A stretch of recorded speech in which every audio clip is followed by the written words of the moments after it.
Protesters stormed the Bell County Courthouse today demanding a Confederate statue stay put. The owner of the lease has the right to terminate said lease even if the renter doesn't want to leave. Now, police also say most of these scammers aren't even in the Killeen area. Now, here's a look at some of the damage that's left behind. You can see boarded up windows where the thieves broke inside. The rapper says the purpose is to uplift the city, help those in need, and call on everyone to do their part to help.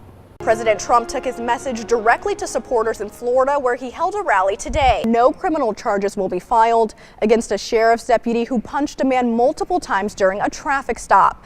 Now, here's a look at the video of that altercation. And in national news, police in Virginia have arrested a man who was walking around dressed as the Joker. That's not a joke. Take a look at this mugshot. These floodwaters destroying homes across Beaumont. And if you take a look behind me, you can see several of these units have been completely destroyed. Dozens of protesters are gathered out here tonight, many of them sporting signs like this one.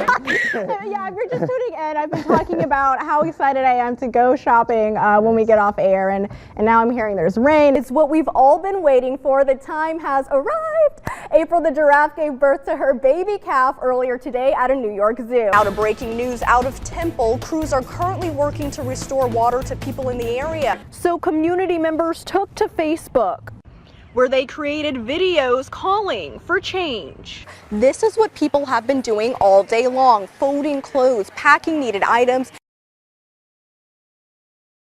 A Killeen woman is facing backlash online tonight after calling out craft store Hobby Lobby for selling decorative cotton-filled vases she found offensive. The woman expressed her concern over the product through a Facebook post that quickly went viral. Channel 6 News reporter Emani Payne spoke exclusively on camera with the woman and joins us now with more. Hi, Emani. Doug and Leslie, I spoke with Danielle Ryder earlier today. She sent a Facebook post to Hobby Lobby's online page asking them to remove a raw cotton vase because it reminded her of slavery. Since then, thousands of people have spoken out against this. Giving the overwhelming negative reaction to her post, we had a 2-hour discussion in the newsroom about whether this was something we should even cover, but ultimately decided it's important to cover these issues so those with different perspectives can continue to have open dialogue. The traction on Ryder's post hasn't slowed down yet, and here is how she's reacting.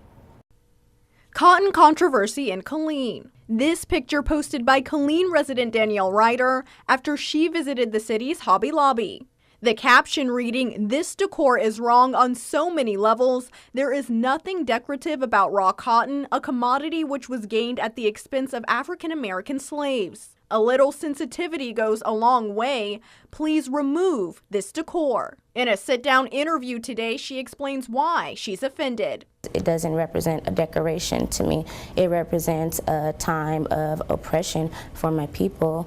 Her post exploded overnight, receiving hundreds of thousands of shares and comments from people around the world, most of which are overwhelmingly negative. An African-American woman is saying, how can we move forward if we're still trying to divide people? We all need to come together and build with each other. And she goes on to say she doesn't find the plant offensive. What do you think about that? I was not trying to be divisive. If I was trying to be divisive, I would have said something to the effect of talking about the world, talking about race relations, talking about an individual. I am a consumer talking to a retailer, and all I said was I found something offensive. While one woman congratulates Ryder for taking a stand, this woman says she should just shop elsewhere, and another says she's being too sensitive.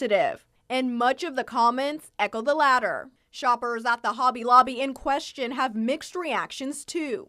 I actually bought a cotton today to put into a floral arrangement. There's just so much going on in the world that the race war, we really need to put that aside. To me, there is symbolism with cotton. And so you can't take it to a slight offense, you know, when you think about the things that people have gone through. Ryder says she is open to people having a difference of opinion, but claims she's being attacked, saying people are calling her the N-word, and says she's received death threats. If you really want the country to heal, then you need to be mindful of how you speak.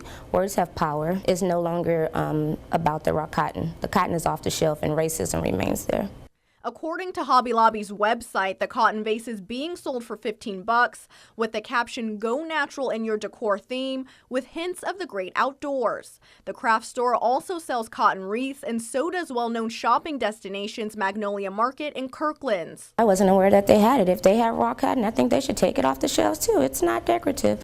Ryder says she doesn't regret her post and hopes a spokesperson with Hobby Lobby will reach out to her soon. So I'm still going to be happy, and I'm still going to make a change in the world.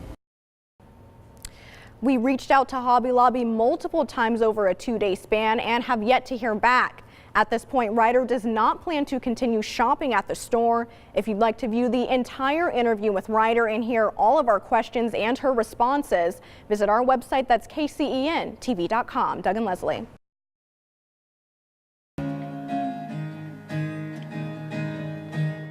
The Texas sun beating down on Netherland didn't keep the folks there from arriving by the dozens to Bulldog Stadium for a night of prayer and healing after Hurricane Harvey ripped through their community. Therefore, we will not fear, though the earth gives way. Pastors normally known for preaching and guiding, called upon tonight to save lives. And Lord, I pray that you would make your people, your church, to be the ministers of comfort in such a terrible time. This pastor working around the clock to comfort those in need. There's so much work that has to be done. There are just lifelong memories that are just lost now. People who have been just devastated. Music playing and hands raised, community members listened in as evacuees, first responders, and those who lost loved ones in the storm were prayed for. When all those people go back to where they came from, when things have a new normal here, that people are going to need a lasting hope, and that lasting hope comes from Jesus. A higher power many are leaning on in these trying times. We were able to get out and come to our stadium today and pray and worship God. There's so many that can't do that. As the saying goes, he heals the brokenhearted and binds up their wounds. And that certainly proved true tonight. And as the water recedes and folks here turn to a new normal, they hope the watching world will continue to be there every step of the way. Don't leave after the excitement is over.